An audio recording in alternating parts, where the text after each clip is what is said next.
Good morning. Welcome to Hope, Faith, and Joy Daily Devotion with me, Pastor Amanda. Yes, we are back at it, and we are now at Genesis chapter 4. And we're just going to dive right in this morning. So we find that Adam and Eve are now forming a family. And we find that their first son is named Cain, and then another son named Abel.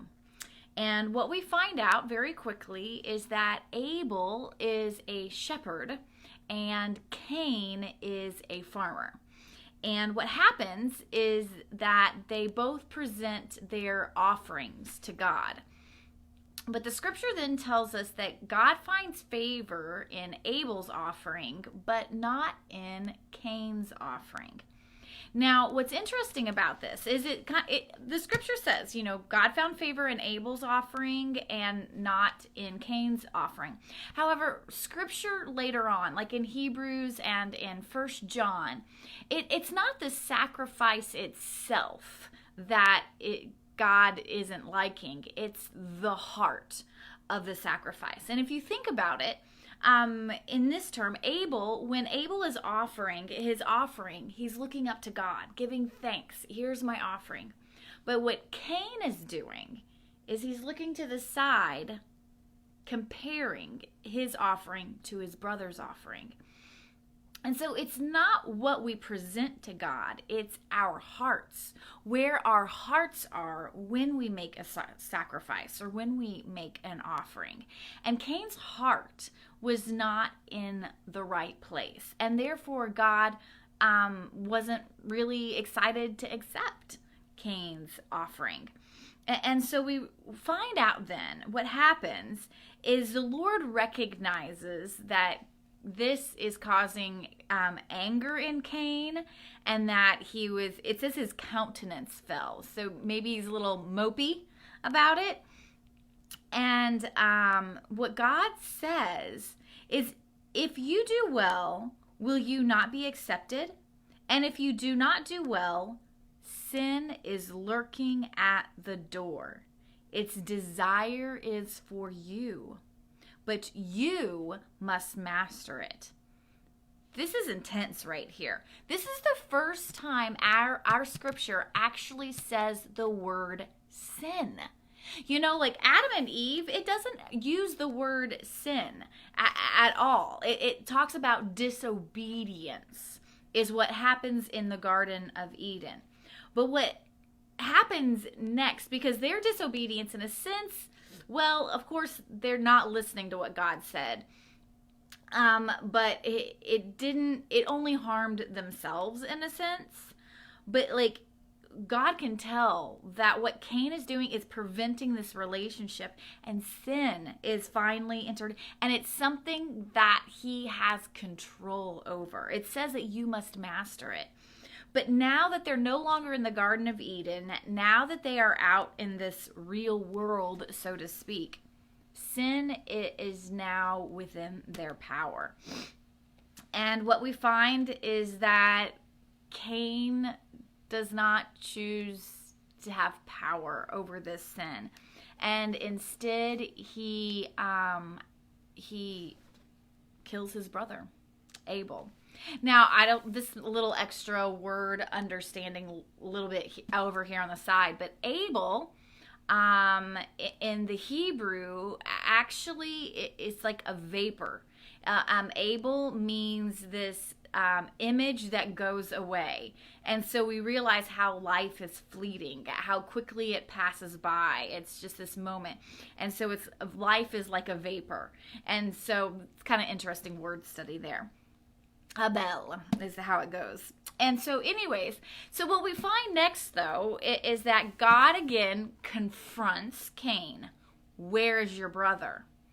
And just like Cain's mother and father, Adam and Eve, instead of just taking responsibility for what happened, he goes, am I my brother's keeper? He just passes it on. It goes to show that this human tendency to not take responsibility, of trying to find a way around the situation. And so, of course, God shows anger and frustration with Cain, and he sends him out in a way. He says, like, the ground that you are tending will now reject you. So you're going to have to find another way to make a living because you've ruined it with what I gave you. And we're told that there is a mark put on Cain's head so that he will not be harmed further on. And, you know, I've really thought about this. Like, what is this mark that is on Cain? And is the mark that he's alive, that he's forgiven, that he was shown mercy? This type of society at this time, I mean, it was an eye for an eye, a tooth for a tooth, a life for a life. And Cain is not killed. Cain is still given an opportunity to have a family. He's given an opportunity to be different and transformed. The mark that Cain was given was forgiveness. And, you know, it makes you stop and think, how do we offer that same love that God has offered? And so that's just something to think about. Forgiveness is the mark of Cain. And then, as we find out, is that then civilization begins to come out. We find that we have a genealogy here, a list of, you know, the descendants of Cain and everything. But what we also notice is that somehow in here, the sense of punishment increases. So, like, where it says in here that one of Cain's sons has, or great grandchildren, has killed someone, and it says that, you know, the revenge was sevenfold on Cain, but now this great grandson, it's 70 sevenfold. It is the sense, and so there's this recognizing that there's still this animosity among the human beings. And yet what we find is that God continues, no matter how big it is, offering forgiveness. So it's kind of interesting. We also find out at the very end of this chapter that Adam and Eve have a third son named Seth. And so what we find with Seth, though, is that we begin to worship God. The name of God is invoked more often now. And so we see that, you know, these sons are having this relationship with God. And something kind of interesting to note, when this is all written, there is a patriarchal society set up. And there's this sense of rights due to birthright. Because you were born first, you get this. Because you were born second, you get this. And it goes down. Because you are male, you get this. I mean, it's this kind of clear-cut society. And yet, what we find from the very beginning is that God doesn't use that hierarchy. Very quickly, God goes, no, I look at character and integrity, because what we find here is that Seth is the third son and is already being showed favoritism.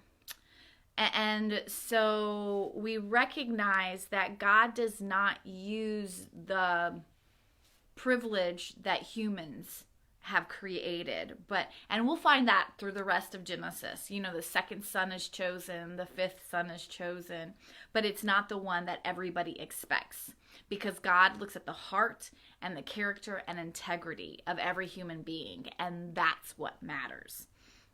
And so we see that God, right from the very beginning, is offering forgiveness and disrupting society's order.